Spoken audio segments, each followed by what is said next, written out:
Bonjour à tous. Alors, il s'est passé aujourd'hui un événement qui n'est pas passé sous silence, mais presque, au regard de son, en tout cas de son importance. C'est l'assassinat. Alors, a priori, ça n'a pas encore été qualifié d'acte T, mais l'assassinat de deux personnels diplomatiques de l'ambassade des États-Unis à Washington. Alors, rien que ça.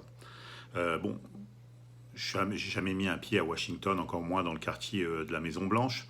Mais je vais vous dire une chose. En France, alors l'ambassade d'Israël, elle se trouve dans une rue qui n'est pas très loin des Champs-Élysées.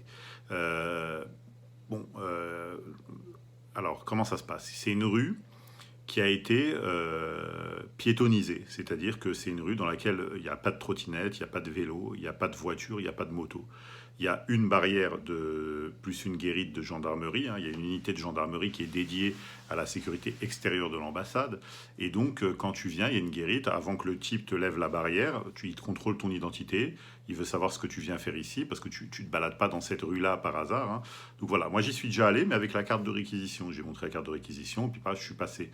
Mais autrement, quand tu vas dans la rue de l'ambassade d'Israël, tu as des gendarmes qui te contrôlent, qui te fouillent, qui peuvent te palper d'initiative, etc., pour savoir ce que tu viens faire là. Donc c'est l'un des lieux, on dit des Champs-Élysées que c'est l'avenue la plus sécurisée de France. Alors, je pense qu'avec l'Élysée, la place Beauvau, l'ambassade d'Israël, même le dispositif qui existe autour de l'ambassade d'Israël, je crois qu'il existe qu'à l'Élysée. Même la place Beauvau, tu peux t'approcher, tu vois, as des entrées sur la rue de Sausset, tout ça, bon, qui sont filtrées à l'intérieur, mais là, c'est carrément à l'extérieur du bâtiment. Tu vois, pour rentrer dans la rue, déjà, tu as un contrôle qui est extrêmement rigide. Alors, rentrer à l'intérieur de l'ambassade, je n'y pensais même pas. Et là, alors on ne parle pas de Paris, on parle de Washington, c'est-à-dire l'allié principal d'Israël sur la scène internationale. Donc on a un type qui arrive avec un flingue et qui vide son chargeur sur un couple de diplomates, de diplomates d'employés ou de fonctionnaires de l'État israélien qui travaillent à l'ambassade. Il les tue et puis après alors il se rend. Et je ne vais pas dire heureusement, malheureusement c'était un taré, mais il était quand même assez limité dans sa folie, parce que s'il avait décidé de s'enfuir ou de faire d'autres victimes, je te dis même pas le carnage que ça aurait fait. Donc il décide d'attendre sur place et puis il se rend aux forces de sécurité et puis il crie, il revendique Free Palestine. Alors pour moi, ce serait, alors il faut déterminer le niveau de lien avec une éventuelle organisation, quoi que ce soit, mais le mec c'était un latino, c'était pas du tout un arabe, un moyen-oriental, ni un musulman, ni un maghrébin, ni quoi que ce soit, ni un africain, c'était un latino, avec un patronyme bien latino, donc a priori c'est pas, voilà, on essaye de nous amener sur le conflit interreligieux, mais en réalité ça prouve malheureusement que ça va au-delà du religieux, que c'est un conflit idéologique avec des radicalités de toutes parts, et donc, bon, alors qu'est-ce qu'on peut en conclure? C'est que si deux personnes ont été tuées à cet endroit-là aux États-Unis, de surcroît des Israéliens, ou des Américano-Israéliens, c'est que personne n'est en sécurité nulle part, objectivement, hein. Je veux dire, si le mec... Alors, moi, je pense, ma théorie, c'est que ils se sont pas méfiés. Le type est un latino, il a un patronyme en fait, qui génère pas la suspicion, hein, a priori. Donc, ils ont eu une forme de négligence, parce que toute la journée, tu fais des contrôles, tu filtres, qui fait quoi, etc. Donc, je pense que ça amène à une forme de routine, de somnolence même, qui fait que, voilà, il y a eu un moment de faiblesse de la part des forces de sécurité, ils l'ont laissé passer. Et le mec, bon, bah voilà, il a été très rapide et il est passé à l'acte. Mais je veux dire, le message, c'est que voilà, les Israéliens, en fin de compte, je pense que ça va être exploité de deux façons différentes. C'est-à-dire qu'au niveau des États-Unis, c'est un camouflet pour la sécurité intérieure des États-Unis. Objectivement, ça signifie qu'ils ne sont pas capables de sécuriser les ambassades.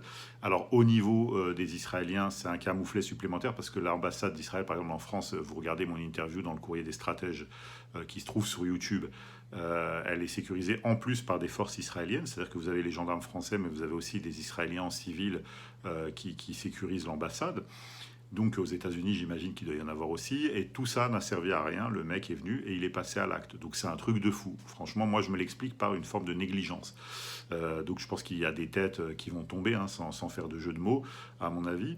Mais surtout que bon, Trump, pendant sa campagne, je veux dire, il a tourné la tête à gauche. Mais si il n'avait pas bougé, il n'avait pas eu la bonne idée ou la mauvaise idée de bouger la tête, il en aurait pris une entre les deux yeux. Donc du coup, c'est quand même normalement une sécurité de haut niveau. Je veux dire, en France, on a eu un cas de figure comme ça, où Barack Obama était venu, il avait visité la Tour Eiffel, etc. Il était venu en France, et on a un fonctionnaire du service de la protection français qui était posté sur un toit de Paris.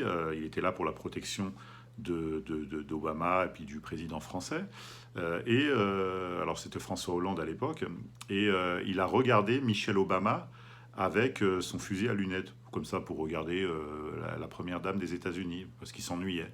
Et il y a un Américain, parce qu'il y a les services américains qui se déplacent en plus, qui a braqué son fusil en direction du policier français en lui demandant pourquoi tu braques ton fusil à lunettes vers Michelle Obama.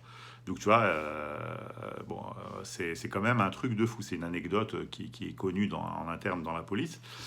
Donc, je veux dire, là, ce qui s'est passé au niveau des Israéliens, bon, les Israéliens vont se dire, les Américano-Israéliens vont se dire, bon, faut rentrer en Israël parce que effectivement, on n'est pas en sécurité, on sera en sécurité nulle part. Même quand ils font du tourisme, je crois qu'il y a eu des attaques contre des touristes, il me semble, en Égypte à un moment. Il y en a eu récemment d'ailleurs. Il y en a eu au Kenya, il y en a eu un petit peu partout. C'est pas une vie, c'est pas une vie. Il va falloir la paix et vite. Et en France, on touche du bois.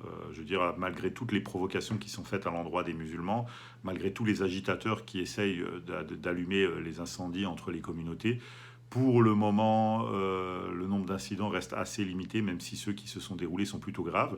Moi, j'avais toujours dit que le point de bascule n'était pas loin. C'est peut-être celui-ci aux États-Unis, c'est peut-être l'assassinat d'Abou Bakar en France. Bon, en tout cas, voilà.